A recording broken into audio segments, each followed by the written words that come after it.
하나님의 말씀 함께 나누는 시간입니다. 우리 다 같이 일어나셔서 하나님 말씀 봉독하겠습니다. 오늘 하나님께서 저에게 주시는 말씀은 시편 27편 7절에서 14절 말씀입니다.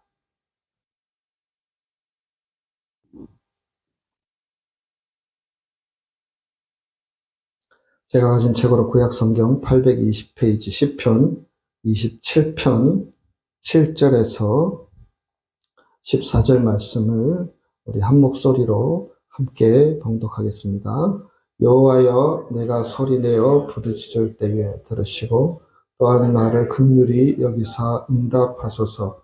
너희는 내 얼굴을 찾으라 하실 때에 내가 마음으로 주께 말하되 여호와여, 내가 주의 얼굴을 찾으리이다 하셨나이다. 얼굴을 내게서 숨기지 마시고 주의 종을 놓아여 버리지 마소서. 주는 나의 도움이 되셨나이다. 나의 구원의 하나님이시여, 나를 버리지 마시고 떠나지 마소서. 내 부모는 나를 버렸으나 여호와는 나를 영접하시리이다. 여호와여, 주의 도를 내게 가르치시고 내 원수를 생각하셔서 평탄한 길로 나를 인도하소서. 내 생명을 내 대적에게 맡기지 마소서. 위증자와 악을 토하는 자가 일어나 나를 치려 함이니이다. 내가 산 자들의 땅에서 여호와의 선하심을 보게 될 줄 확실히 믿었도다. 너는 여호와를 기다릴지어다. 강하고 담대하며 여호와를 기다릴지어다. 아멘. 주님의 말씀입니다. 우리 다 같이 자리에 앉으시겠습니다. 다시 한번 잠시 기도합니다. 살아계신 하나님, 하나님의 말씀 듣기를 원합니다. 부족한 종은 가리시고 하나님께서 친히 말씀하여 주시옵소서. 하나님, 저희들에게 영적인 고갈이 있습니다. 하나님의 말씀으로 채워지는 이 시간 되기를 원합니다. 성령으로 인도하여 주시옵소서. 믿사옵고 예수님 이름으로 기도드리옵나이다. 아멘. 광고 때 말씀드린 것처럼 기독교 교회력으로 대림절, 성탄절 전 4주간을 대림절이라고 그렇게 부릅니다. 오늘부터 시작되어서 12월 24일 주일까지입니다. 영어로는 애드번트라고 하지요. 이 말은 원래 이 라틴어에서 시작된 말인데 오다라는 의미가 담겨져 있습니다. 누가 옵니까? 예수님이 우리에게 오는, 그래서 예수님이 우리에게 오는 것을 기다리는 절기입니다. 교회력으로 보면 예수님께서 고난당하시는 것을 묵상하는 사순절이 있지요. 여러분, 사순절, 부활절 전 40일간의 기간이지요. 그것과 더불어 이 대림절은 예수님의 오심을 기다리는 아주 귀한 절기입니다. 2000년 전에 예수님께서 이 땅에 오셨죠. 베들레헴 말구유에 낮고 찬한 곳에 예수님께서 오셨듯이 이번 성탄절에도 예수님께서 오실 것을 기다리는 절기입니다. 또한 이 절기는 우리 자신의 신앙과 삶을 돌아보고 하나님께서 베풀어 주신 은혜와 사랑을 깊이 묵상하는 절기이기도 합니다. 교회력은 대림절을 첫 번째 절기로 여깁니다. 대림절은 예수님이 오시는 것을 기다리는 절기라고 말씀드렸죠. 예수님이 우리에게 오셔야지, 예수님이 우리의 삶의 주인으로 오셔야지 신앙이 시작되고 믿음이 시작되는 것을 상징적으로 보여주는 것입니다. 그래서 대림절로 시작하여서 성탄절, 주현절, 사순절, 부활절, 성령강림절, 추수감사절, 이런 절기를 통해서 한 해를 보내게 됩니다. 사랑하는 여러분, 우리가 살아가는 삶의 자리는 올해도 여전히 예수님이 필요합니다. 주님이 우리에게 오셔야 합니다. 여전히 우리는 몸과 마음이 아프고 스스로 해결할 수 없는 많은 문제들이 우리 앞에 놓여 있으며 우리 영혼은 영적으로 많이 고갈되어 있습니다. 우리 주님이 오셔야 합니다. 우리 주님이 오셔서 내 삶의 중심에 좌정하시고 그리고 우리를 위로해 주시고 풀리지 않는 내 삶의 이런 매듭들을 하나씩 하나씩 풀어 주셔야만 합니다. 해마다 교회에서 대림절을 지키는 이유는 그 외에 예수님이 우리에게 오셔서 역사하시는 것 외에 다른 방법이 없기 때문입니다. 아니, 구주 예수께서 오셔서 역사하시는 것이 우리의 삶의 유일한 답이 될 수 있기 때문입니다. 성경에 보면 가나 혼인잔치, 물이 포도주로 변하게 하셨던 그 능력의 주님, 갈릴리 벳세다 들녘에서 오병이어로 수많은 사람들을 먹이셨던 주님, 베데스다 연못에 가셔서 38년 동안 고생 중에 있던 병자를 고치셨던 우리 주님, 그 주님이 올해 대림절에도 내게 오셔서, 내 삶에 오셔서 내 삶을 새롭게 해 주셔야만 내 삶에 무엇인가 희망과 어떤 미래가 펼쳐질 수 있기 때문입니다. 그래서 시편 40편 1절 말씀, 내가 여호와를 기다리고 기다렸더니 귀를 기울이사 나의 부르짖음을 들으셨도다 라고 고백한 다윗의 고백처럼 우리는 주님을 기다리는 삶으로 이 대림절 기간을 보낼 수 있어야 합니다. 주님이 오심을 기다리는 심령마다 우리가 주님을 잘 알지도 못할 수도 있지만 그 주님께서 오셔서 내 삶의 주인이 되는 그 자리마다 분명 변화가 있을 것이고 새로워지는 역사가 있을 것이고 문제가 해결되는 은혜가 그 자리에 나타나게 되어질 줄 믿습니다. 노아가 방주를 만들고요, 오랫동안 기다렸습니다. 그런 기다림으로 우리는 주님을 기다려야 합니다. 아브라함이 하나님께서 아들을 주시겠다고 약속하셨는데요, 아들을 소망하는 마음으로 기다렸던 아브라함처럼 우리는 이번 대림절에도 예수 그리스도를 기다려야 합니다. 요셉이 감옥에 갇혀 있었지만 하나님께서 자신을 사용해 주실 것을 기대하며 기다렸듯이 우리는 주님께서 뭔가 내 삶의 변화와 새로움의 역사들을 행하실 것을 기대하며 기다리는 절기로 이 기간들을 보내는 것이 마땅합니다. 이 기다림은 단순한 기다림이 아닙니다. 소망 가운데 기다리는 기다림입니다. 예수가 오시면, 예수가 간섭하시면 뭔가 새로워질 수 있다라는 믿음으로 소망 가운데 기다리는 기다림. 이 기다림의 마음이 오늘 예배 드리는 저와 여러분의 마음이 될 수 있기를 주님의 이름으로 축복합니다. 요즘 사람들은 기다리기 싫어합니다. 잘 안 기다리려고 하지요. 기다림이라는 말은 현대 문화에도 잘 맞지 않는 것 같습니다.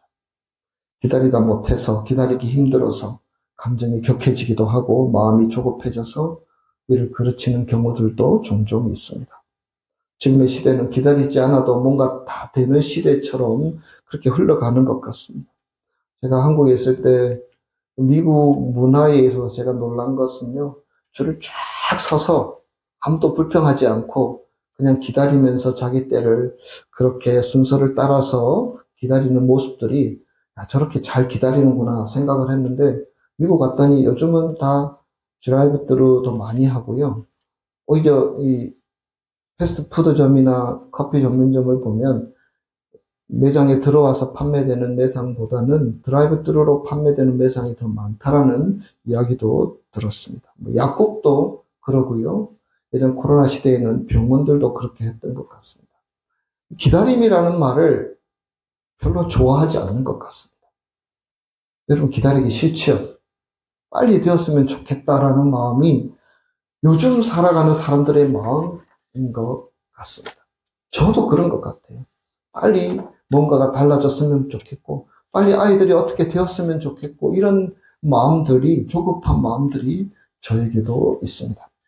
하지만 여러분 기다림이라는 단어는 원래 되게 낭만적이고 되게 멋진 단어로 계속 역사 가운데 사용이 되었습니다. 흔히 사랑하고 아끼는 사람을 기다리는 것은요, 설레임의 마음이지요. 여러분 그런 경험들 있으시지요? 이럴 때 기다림은 누군가를 간절히 보고파하는 마음의 다른 표현입니다. 그래서 이런 기다림은 지루함이 아니고 곧 찾아오게 될 기쁨의 appetizer, 뭐와 같은 그런 어떤 마음이 드는 감정입니다. 곧 살거움과 기쁨이 찾아오게 될 것이니까요. 또 어떤 기다림은 이런 기다림도 있습니다. 수고하고 땀 흘리고 노력해서 그 대가를 기다리는 모습들. 인생을 살아가다 보면 그렇지 않은 일들도 가끔 있지만 그래도 많은 경우에 우리가 수고하고 땀 흘리며 노력하면 그 보람과 만족을 어떤 기다림의 결과로 얻게 되기도 합니다. 하지만 인생 여정을 살아가면서 긍정적인 기다림만 있는 것은 분명히 아닙니다. 기다리다 지쳐서 낙심했던 기억들이 여러분에게는 있지 않으십니까? 기다림으로 인해 불안하고 초조했던 시간들. 기다리고 기다려도 아무런 결과를 얻지 못해서 낙심했던 순간들도 우리 기억 속에 남아있을 것입니다. 그래서 성경에도요, 기다린다라는 말을 참 많이 사용하고 있는데요. 오늘 좀 전에 읽었던 말씀 시편 40편 1절의 말씀에서 다윗은 이렇게 고백하고 있습니다. 다시 한번 보면요. 내가 여호와를 뭐라고 얘기하고 있습니까? 기다리고 기다렸더니 귀를 기울이사 나의 부르짖음을 들으셨도다. 여러분, 이 말씀을 기록한 사람은 다윗입니다. 그리고 이 말씀을 들으면 다윗이 과연 얼마나 기다렸을까라는 질문을 던져보게 됩니다. 기다리고 기다렸더니 10년을 기다렸을까요? 얼마를 기다렸을까요? 다윗이 기다리면서 하나님께서 뭔가 해주시기를 기다렸는데 기다리면서 무슨 생각을 했었을까? 질문을 던져보게 됩니다. 힘들지 않았을까? 다윗은 기다리면서 의심이 들지 않았을까? 이런 질문도 던져보게 됩니다. 하지만 다윗은 분명한 결론을 자기가 먼저 던지고 있습니다. 1절 하반절에서 2절의 말씀인데요. 우리 같이 읽겠습니다. 귀를 기울이사 나의 부르짖음을 들으셨도다. 나를 기가 막힐 웅덩이와 수렁에서 끌어올리시고 내 발을 반석 위에 두사 내 걸음을 견고하게 하셨도다. 아멘. 하나님을 생각하면요. 하나님은 이 기다림과 어울리지 않는 것 같아요. 왜 하나님께서 기다리게 하시지? 참 이해가 안 되는 경우들이 있습니다. 말씀으로 세상을 창조하신 분이십니다. 그 하나님이 무슨 일을 생각만 하셔도 그 일이 일어날 수 있고 마음먹기만 하면 무슨 일이든지 하실 수 있는 분이십니다. 하나님이 그런데도 굳이 우리를 기다리게 하시는 이유가 무엇일까요? 그런 생각들 해보게 됩니다. 예수 믿는 사람들이, 믿음도 좋은 사람들이 기다리다 지쳐서 힘들어서 삶의 기쁨을 다 잃어버리고 신앙이 병들게 되는 경우들도 보았습니다. 너무나 황량한 기다림 속에서 스스로 불행하다 여기고 너무나 힘들게 살아가는 분들도 보게 됩니다. 지금 당장 기다림을 끝낼 능력이 있으신 우리 하나님께서 왜 그 하나님께서 사람들로 기다리게 하시냐라는 질문을 던져보게 됩니다. 여러분 어떻게 생각하십니까? 왜 하나님이 우리를 기다리게 하십니까? 오늘 우리가 읽은 시편 27편 말씀 속에서 다윗도 이런 고민을 한 것 같습니다. 시편 27편 1절부터 14절까지의 내용을 보면 기다림 중에 다윗이 겪었던 어려움과 갈등, 두려움 등을 엿볼 수 있습니다. 27장 7절의 말씀인데요. 보시면 여호와여 내가 소리내어 부르짖을 때에 들으시고 또한 나를 긍휼히 여기사 응답하소서. 기다리고 있지 않습니까? 9절 10절 주의 얼굴을 내게 숨기지 마시고 빨리 보여달라는 거예요. 빨리 답을 달라는 것입니다. 주의 종을 노하여 버리지 마소서. 주는 나의 도움이 되셨나이다. 나의 구원의 하나님이여 나를 버리지 마시고 떠나지 마소서. 내 부모는 나를 버렸으나 여호와는 나를 영접하시리로다. 라고 다윗은 고백합니다. 그러면서 그 말씀이 이어지는 끝에서 14절 말씀으로 다윗은 선포하고 있습니다. 이 14절의 말씀은 어쩌면 다윗이 하나님의 간절한 도우심을 기다리면서 다윗이 그 기다림의 마음을 계속 유지하고 간직하고픈 마음으로 하나님 앞에 호소했던 고백입니다. 다시요. 이 말씀은 다윗이 기다림 속에 머무르면서 하나님에 대한 희망을 꺾지 말아야 하는데 그것이 자꾸 꺾일 것 같거든요. 그것이 자꾸 문제가 될 것 같은 불안감이 듭니다. 그래서 다윗이 외쳤던 말씀이 14절 말씀입니다. 너는 여호와를 기다릴지어다. 강하고 담대하며 여호와를 기다릴지어다. 이 말씀의 공동번역 말씀인데요. 밑에 있는 말씀입니다. 야훼를 기다려라. 마음을 굳게 먹고 용기를 내어서 야훼를 기다려라. 기다림에 용기가 필요하다고 얘기하고 있습니다. 기다림에 마음을 굳게 먹어야 한다고 말씀하고 있습니다. 기다림에 담대함이 필요하다고 말하고 있습니다.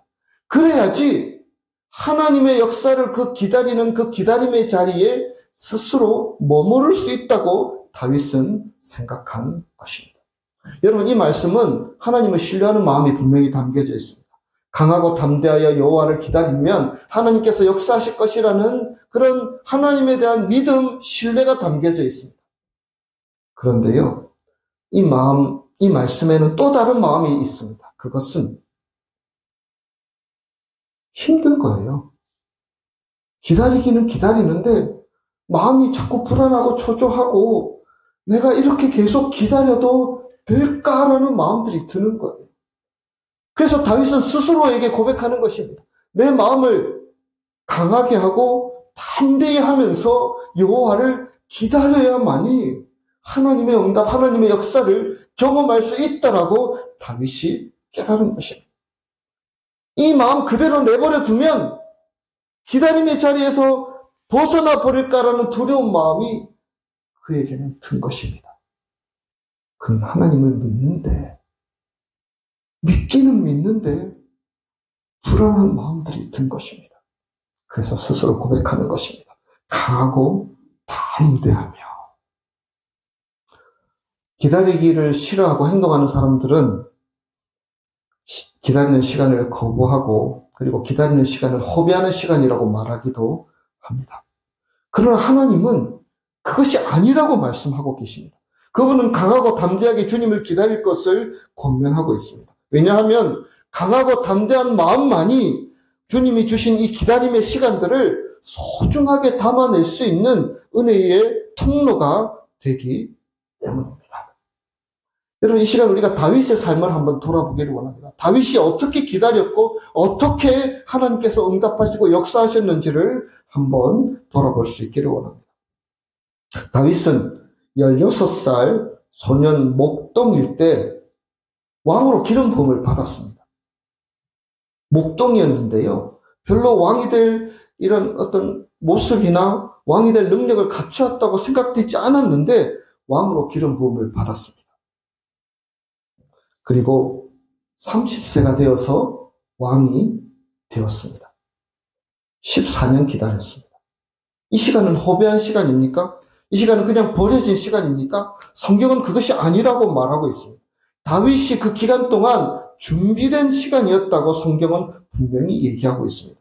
다윗은 하나님의 약속이 실현될 때까지 14년을 기다리면서 그의 삶의 여정에서 준비하고 있는 모습들을 보게 됩니다. 오늘 우리가 읽었던 시편 27편 14절 말씀처럼 다윗이 그 14년의 기간 동안 강하고 담대함으로 기다렸기 때문에 그 기다림을 완성할 수 있었다고 이야기하는 것입니다. 다윗이 처음에 등장할 때 별로 화려하지 않습니다. 이새의 집안에 제사장 사무엘이 오게 됩니다. 하나님께서 첫 번째 세웠던 왕 사울 왕으로 인해서 실망했습니다. 그리고 사무엘도 실망해 있었는데요, 사무엘을 불러서 내가 다른 왕을 세우겠다 하면서 이새의 집으로 보내게 됩니다. 이새의 아들들이 8명이 있었습니다. 잘생기고 키도 크고 아주 멋진 아들들이었던 것으로 보여집니다. 그래서 사무엘이 이새의 집에 와서 그들을 보니까 첫째 아들부터 보니까 이 사람 왕이 될 만해 라고 생각을 했었죠. 그런데 하나님께서는 그것이 아니라고 말씀하십니다. 둘째, 셋째 쭉 이어보았지만 하나님께서 이 사람이 왕이 될 만한 사람이다라고 표시해 주시지 않으셨습니다. 이새는 속상했습니다. 다윗의 아버지의 이름입니다. 이새는 왜 이 7명 멋진 아들 가운데 하나님께서 택하지 않으시지 하면서 아마 불평하면서 저기 들에서 양들을 치고 있는 다윗을 불러왔습니다. 계속 양이나 치고 있던 아들, 뭐 깨끗했으면 얼마나 깨끗했고 볼품도 없어 보였습니다. 그런데 하나님께서는요, 다윗이 오니까 이 사람이 바로 내가 택한 사람이다라고 사무엘에게 얘기해 주셨습니다. 사무엘은 하나님의 음성을 듣게 되고 그가 택한 자임을 알게 됩니다. 제사장으로서 기름을 부었고요. 그리고 왕이 될 것을 그렇게 인정해 주는 예식을 거행하게 됩니다. 여러분, 다윗이 안수받고 나서 기름 부음을 받고 나서 바로 왕이 된 줄 아십니까? 그렇지 않습니다. 그는 여전히 들판을 다니면서 양을 치는 목동의 일들을 했습니다. 그의 손에 왕의 홀이 들려 있었던 것이 아니고 목동이 치는 지팡이와 막대기밖에 들려 있지 않았습니다. 들판에서 목자로서 양을 치면서 하나님께서 나를 왕으로 기름 부어 주셨는데 왜 나를 이렇게 사용하고 계시지? 이런 질문들, 의문들이 분명히 들었을 것입니다. 그러나 다윗에게는 양을 치는 목동의 시간들이 그에게 참으로 소중한 시간이었습니다. 다윗에게 하나님은 그런 음성을 들려주었던 것 같습니다.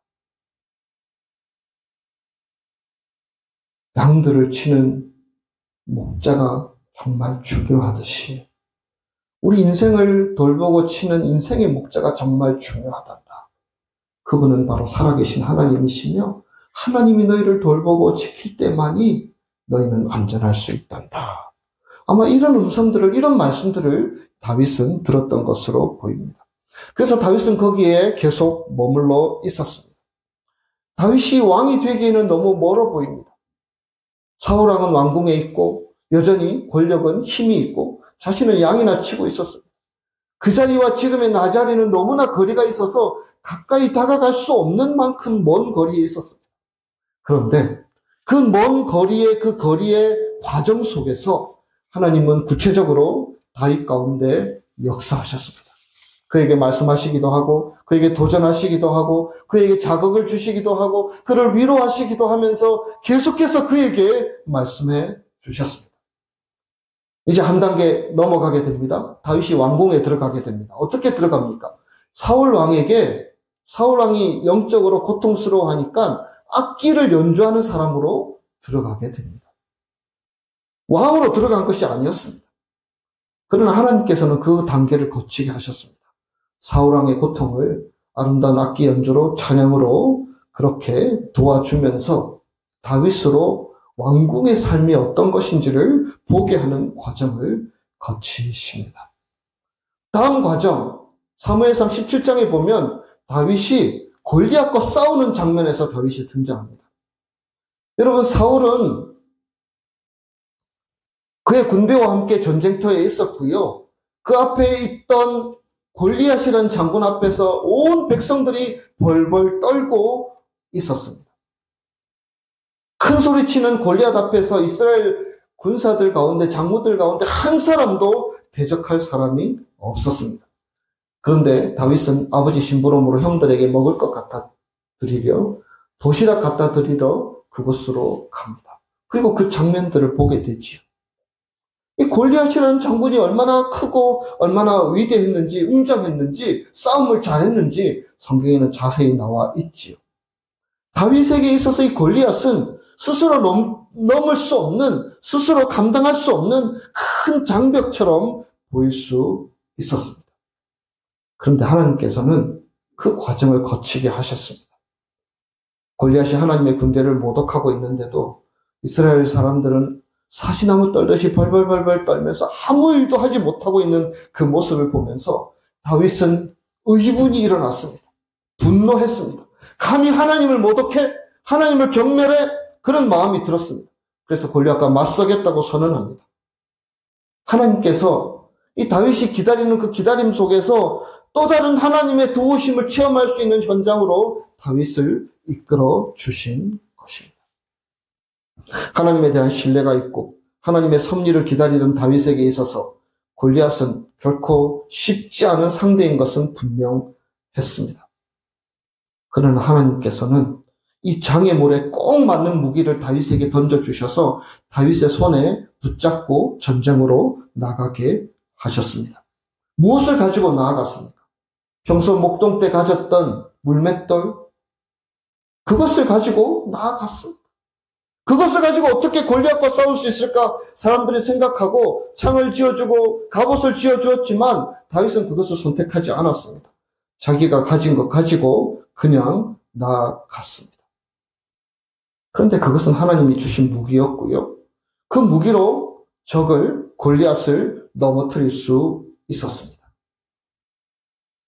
한 방에 골리앗을 물맷돌 하나로 던졌는데 정확하게 맞춰서 그를 넘어뜨릴 수 있었습니다. 여러분, 이것은 하나님이 하신 것입니다. 다윗이 위대한 게 아니고요. 하나님이 네가 하나님을 믿고 의지하여 나가면 이길 수 있다는 것을 지금 보여주는 사건입니다.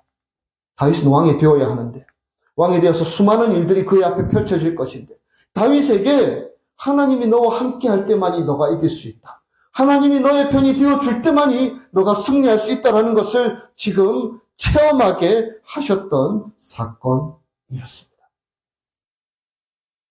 그 이후에도 다윗은 수많은 봉우리와 골짜기를 경험합니다. 사울이 자기를 죽이려고 수많은 방법과 수단을 동원하게 됩니다. 오직 다윗을 죽이고자 사울을 추적했고요. 이것은 하나님께서 기름 부은 사람을 죽이게 만들고자 하는 사탄의 계략 가운데 하나였습니다. 밀고 당기는 추격전, 사울이 자신의 바로 앞에 있어서 자신이 죽일 수 있는 기회도 있었던 것이 분명합니다. 하지만 다윗은 그런 일촉즉발의 위기들을 믿음으로 잘 헤쳐나갈 수 있었습니다.